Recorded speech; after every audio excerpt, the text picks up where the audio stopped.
Alors attention tous aux abris, on va dire, PNC aux portes, c'est bientôt les vacances. Les derniers conseils de Marie-Ange pour partir en vacances sereinement. Sereinement, je ne sais pas. Alors oui, j'ai voulu aborder 2-3 petits sujets, parce que c'est pas toujours facile de partir en vacances, ne serait-ce que prendre le train ou l'avion avec les enfants. C'est ça, ne serait-ce que le trajet en fait, avec des enfants. Quand on est en voiture, ils peuvent être embêtants, mais ils nous embêtent nous. Mais quand on est en train ou en avion, c'est un peu plus, il y a plus de monde. Qui a des enfants sur ce plateau? David a des enfants, Tiffaine, non, pas. Bah non, vous êtes encore un enfant. Mais oui. Se voit à votre face. Mais effectivement, ce moment de honte disons intense, quand son enfant se met à hurler et que tout le wagon commence à vous fusiller du regard comme ça, et qu'on ne sait pas quoi quand faire. vous montez, soit dans l'avion, soit dans le train, et que là, vous voyez des enfants, vous faites « Ouh là là, mon Dieu, j'espère ». Oui, je change de wagon. J'espère que ça va bien se passer. Et donc, évidemment, les parents le ressentent, et donc ils sont un peu en stress. Et puis, dans la relation et dans la manière de communiquer, ça se ressent. L'enfant le voit très, très vite. Bah tiens. Mais tais-toi. Tu vois, rien que ça, ils disent « Je pense que j'ai une latitude énorme. » J'ai le pouvoir de nuire. Donc ça s'anticipe un petit peu.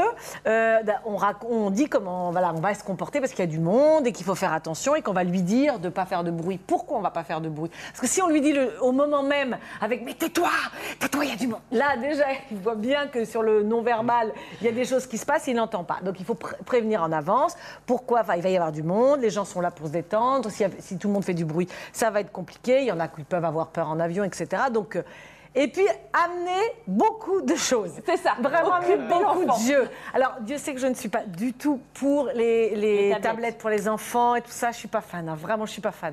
Mais s'il y a un moment où on doit donner la tablette, c'est bien à ce moment-là. Avec des jeux, des vidéos. Vraiment, c'est ce moment-là où l'objectif, c'est... Alors, c'est vraiment que l'enfant soit calme. Bien sûr. Et ne puisse... Parce qu'il y a des moments où il peut stresser, l'enfant, hein, parce que c'est confiné. Hein. Donc vraiment, il faut l'anticiper. Pour qu'il y ait des turbulences ou un truc. Oui, et puis soit un peu de stress, donc du coup, il surjoue, et puis un peu de fatigue, donc ça peut vite embêter. Donc on anticipe, on prévient l'enfant de la manière dont il faudrait se comporter parce qu'il y a du monde, et puis on prévoit beaucoup de choses, ne serait-ce que des jeux de cartes, enfin plein de petites choses. Même pour nous, c'est plus sympa au final. Oui, pour nous, c'est sympa. Alors après, le niveau sonore peut augmenter, mais enfin bon, voilà, c'est mieux que des cris et des cris. Que des cris et des cris et des cris. Et alors, comment on fait s'il crie, quand même? Est-ce qu'il y a un moyen non, il n'y a rien à faire.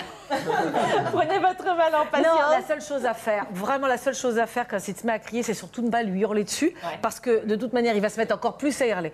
Alors, il faut gérer la situation en le prenant dans ses bras, en le cajolant.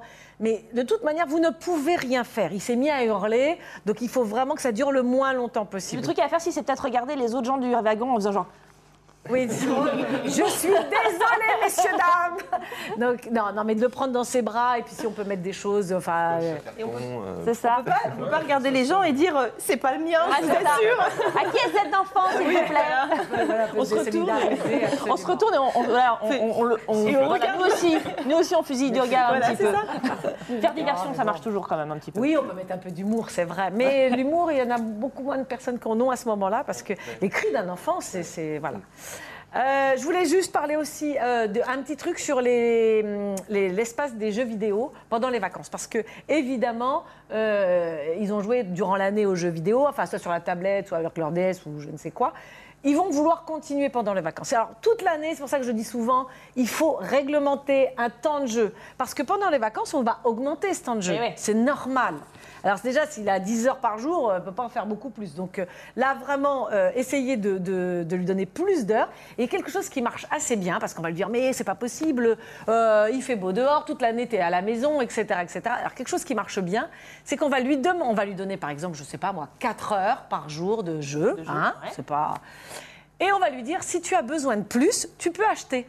Tu peux acheter des heures. » Et on achète des heures. Mais ça marche très bien. Baby crédit, là. Ben oui. Et on lui dit, tu peux acheter des heures en lisant. Ok. Voilà. Alors, pas un chapitre, hein, parce que là, vous vous faites arnaquer. Mais 3 chapitres, ça me semble pas mal, une 40aine de pages. Et donc, ils lisent ces 3 chapitres, ils peuvent rajouter 1 heure de jeu. Ça marche bien. Puis s'ils n'ont pas envie de lire, du coup, ils sortent. Le bon plan, hein. Ça va plaire aux libraires en plus. Ouais, c'est pas mal. De notre génial nounou. C'était la dernière ce soir avec Marie-Ange. On se retrouve l'année prochaine aussi. Hein. Allez, et entre-temps, vous retrouvez Marie-Ange sur terreéducation.com.